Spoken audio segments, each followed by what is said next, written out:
মাংসের কিমা করব। মাংসের কেমন করে করব চলো আমি রেসিপিটা দেখাচ্ছি। পেঁয়াজ, লঙ্কা, রসুন, ধনিয়ার গুঁড়া, জিরার গুঁড়া, আদা, লবণ, চিনি, এই হলুদ, দই, লঙ্কার গুঁড়া আর এই তেজপাতা, এই হলো আমার আজকে বাটবো, মানে মিক্সিতে গুঁড়া করবো।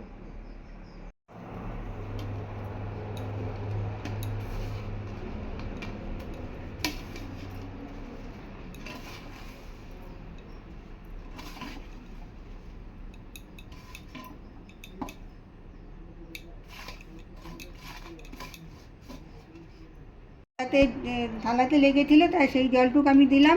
আর একটু তেল দিব, সাদা, আরে সরষের তেল। এবার একটু সরষের তেল দিচ্ছি।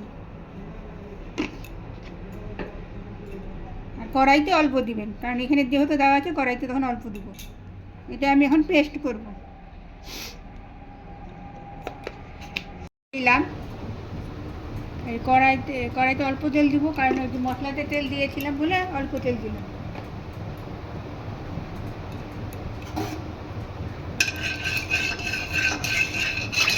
এই যে তেল গরম হয়েছে, এখন আমি গোটা জিরা দিলাম।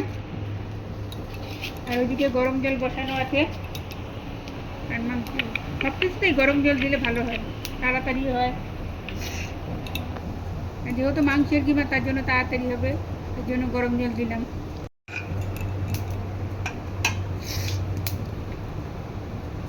লঙ্কা দুটোই দিছি।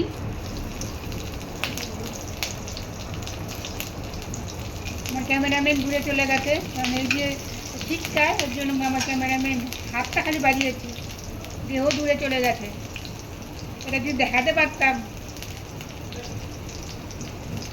এবারে যে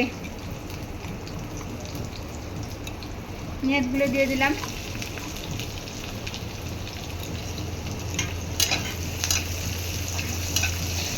বাড়িয়ে দিলাম।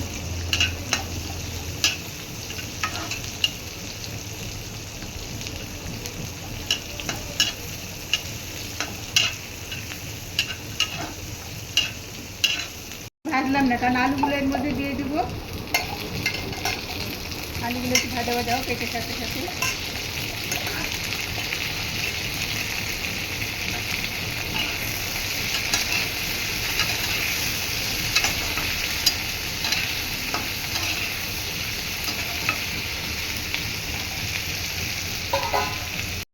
কত সুন্দর হয়েছে।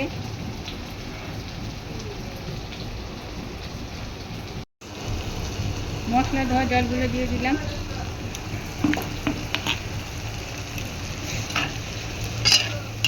যেহেতু কিনা বেশি জলও লাগবে না, বেশি কিছু লাগবে না, তাড়াতাড়ি হয়ে যাবে। একটু বাড়িয়ে দিলাম।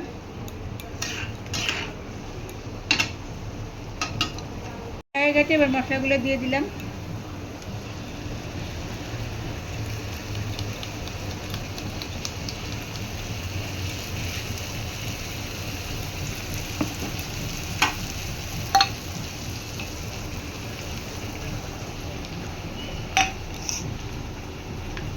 কষানি হবে তত মানে টেস্টটা বাড়বে, তত মশলা কষানোটাই আছে।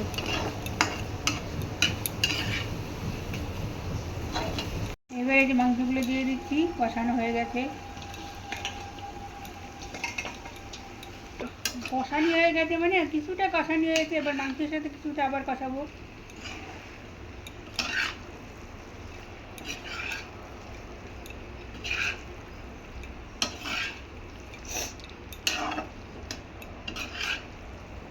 জল দেবো সামান্য।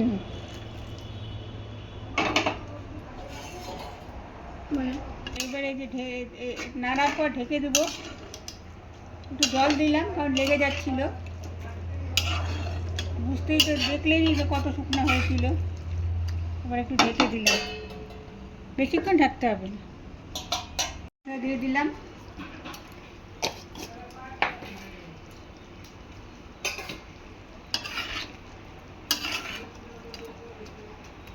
কষানি হয়ে গেছে, এবার আমি পরিমাণ মতন জল দেবো। যেহেতু কিমা, এর জন্য বেশি জল।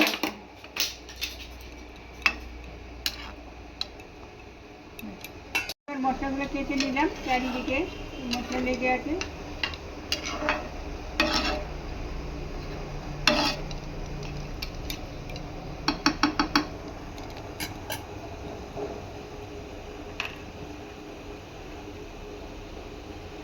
মশলাগুলো কেটে নিলাম, চারিদিকে মশলা লেগে আছে।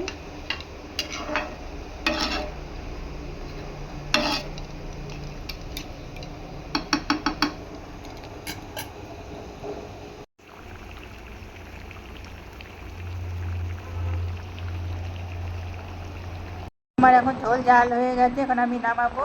এই মাংসের কিমাটা কেমন লাগলো আপনারা লাইক কমেন্ট শেয়ার করবেন। আজকের মতন এটুকুই, আবার কোনো ভিডিও নিয়ে আবার হাজির হবো।